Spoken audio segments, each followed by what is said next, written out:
Negotiation, obviously, you are confident, you engage on equal terms. I look you in the eye and I tell you no, because I know the value of what I have. Yeah? And the only way you can negotiate is when you do your homework. And this is where procurement comes in, supply chain comes in. I believe that you are all capable of becoming negotiators as opposed to bargainers, procurers as opposed to buyers.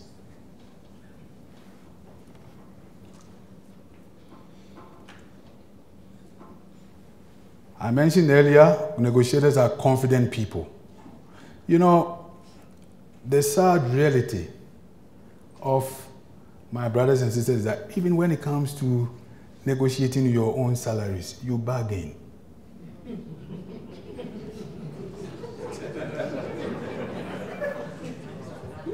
Because you don't know the value of what you are bringing to the table. You are the most powerful in organizations. Everything starts and ends with you. But we are not using it. Why? Think about it. South Africa's African child.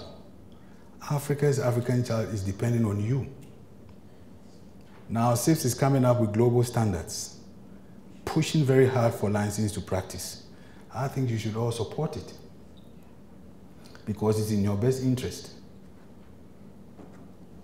If you got a headache and then you walk into my practice and I tell you, I was an accountant yesterday, but today I decided to write prescriptions. Let me write something for you, for your headache. Would you take the medication?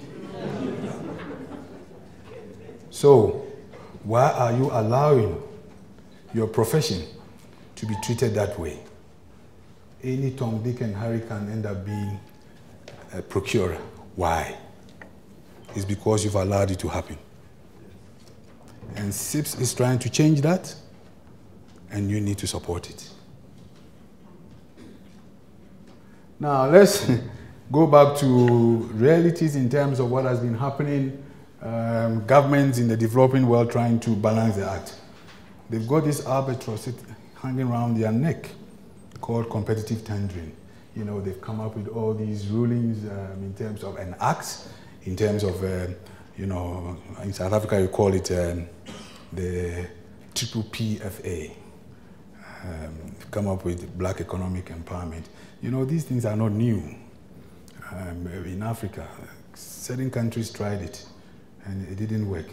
Then I asked myself, but a lot of these things have been tried somewhere and hasn't worked. Why are we doing it here?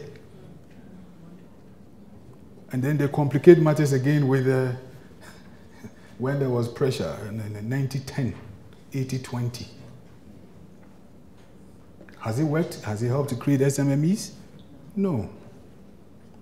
You know, and it's because those acts need revisiting. And I believe government should be bold so that you can negotiate, not bargain. Because once price is a factor, the main factor for determining a relationship, you're already in the bargaining mode and price chiseling. And it doesn't help with development. Do you agree or disagree, colleagues? And this is what has been happening for the last 20 years. And the last 57 years in Africa since independence. They've all tried it. It doesn't work. So why are we doing it? Why are we not being bold enough to come up with something that will work for us? It comes at a price and a cost, but in the short term. In the long term, it benefits. That is why Singapore is what it is now. Dubai is what it is now. The United Kingdom is what it is now. The United States is what is it now. Adopting and adapting are two different things. And we need to really be bold. And the boldness will come from yourselves through knowledge. Audio Jungle.